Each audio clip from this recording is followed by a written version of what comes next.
Welcome to day 4. Today's all about moving your body. We know that moving the body is essential. Every cell is better nourished through physical activity. Whether you're in a wheelchair, on a bike or can walk, any movement is better than no movement. How to incorporate movement in our daily life? You want to focus on becoming a sunwise warrior. You have the term weekend warrior. Let's become sunwise warriors. Get up, do it the first thing in the day. Always do the most important things first time in the day. So what about if it's dark and cold outside?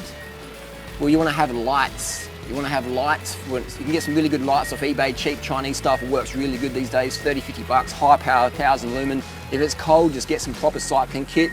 If there's cyclists in your neighborhood, then you can do it too, definitely. Clothing, winter clothing, and lights. Should I eat or drink first when you wake up to be a sunwise warrior? Like I always say, have a cup of water, a piece of fruit, hit the door, get out there. Always have a cup of water and a piece of fruit in your stomach, and then go. Go to yoga, go to run, go to bike ride, whatever. Have something first, a cup of water, piece of fruit, done. So if you become a sunrise warrior and get up at like 5 a.m., 6 a.m., 4:30 a.m., whatever, you're gonna be tired the rest of the day. Maybe the first few days, but your body will quickly adjust. Your rhythms will start to get in the habit of that, and you will just start to unwind at night time a lot easier, and you get up a lot earlier. So maybe the first week's the hardest one, but just push through it, become a sunwise warrior.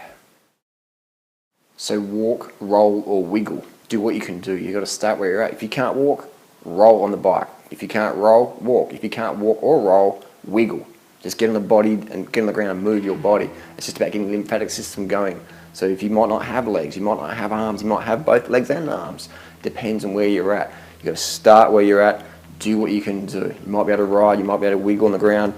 You might be able to walk. You might be able to run. Whatever you can do, start doing that and start where you're at. A big tip is to talk test. So if you'll wake up early in the morning, and the reason why we do things early in the morning, so it's just done, it's out of the way, because otherwise life distracts us, things come on our plate. So do it first thing in the morning, got that sorted. Talk test, how hard you go hard so enough that you can still talk. If you can't talk, you're going too hard. You don't need to do intensity. You don't need to do intensity to start with. After a few years or a year or something, you can throw a bit in, but at the start, don't push yourself that hard. Just get out there and talk, be consistent in daily, weekly activities. Talk test. If you can talk, you're going at the right pace. Powerful tip is only add 10% of your volume each week. What does that mean? If you do a mile of walking this week, do 1.1 miles next week. If you do 100 miles on your bike, you do 110 miles next week. Increment gradually lets the body absorb the training if you do it long term. Look at over a year. Your volume increase will be huge, but just add 10% a week, and that is a lot. Might not seem much at the start, but it will be long term. Do it. Train through pain. What should you do? Never take painkillers to train through an injury. If you have a sore knee, a sore hip, something like that, stop, work out what the problem is. If you're a runner, cross-train with cycling. If you're a cyclist and got a niggle, do some more stretching. Never take painkillers to train for an injury, ever. So welcome to fat burning clothing. Did you know some clothing can make you fat and some can make you fit? What does that mean? Some clothing makes your posture like that, like a handbag, or you get stress fractions from wearing heels. So you always want to have clothing that supports your fitness goals, and then that will support your fat burning goals. Focus on fitness clothing versus pure fashion clothing. What is the best clothing to wear? Just light shorts, a light top, a light singlet. The lighter, the better. The more you can move your body, the fitter you're gonna be. You wanna have clothing that helps you. Lightweight clothing. So fat burning clothing, some people say it's expensive to buy sports clothing. Well, you can come to the thrift store, you go to the thrift store shopping, get some bargains, it's gonna last you. You can have a new outfit every week almost. And then when you don't want it, go back to the thrift store, give it back, and then swap it out something else. Easy done. A common question that gets, Harley, but I'm not fit enough to wear fitness clothing. Well, you're never gonna get fit with an attitude like that. You gotta wear the fitness uniform, sports clothing, clothing that allows freedom of body movement. You'll never, ever, ever reach your fitness, weight loss, aesthetic health goals if you always wear fashion clothing. Make your fitness clothing your fashion clothing, all right? You're fit enough, it doesn't matter. It's all about wearing the right stuff.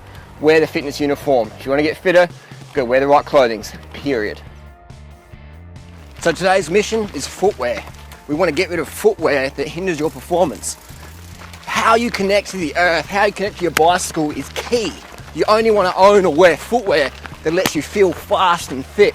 So get rid of all your fashion footwear, and change it over to functional footwear if you want to be a fitter person. Part of today's mission is I want you to get a new pair of footwear, a new pair of shoes. I'll put a little list down below what you can get.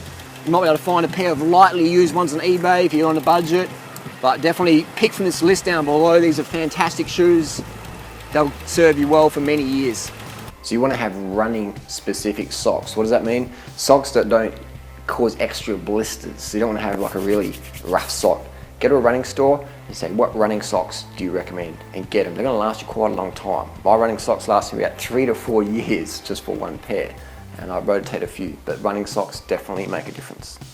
When you're buying your shoes, you're always going to go a little bit bigger than too small, because your feet can expand, especially as you get fitter, your feet can grow, get stronger. So you're going to have shoes a little bit bigger than too small. And that way it allows for better foot movement, better blood flow.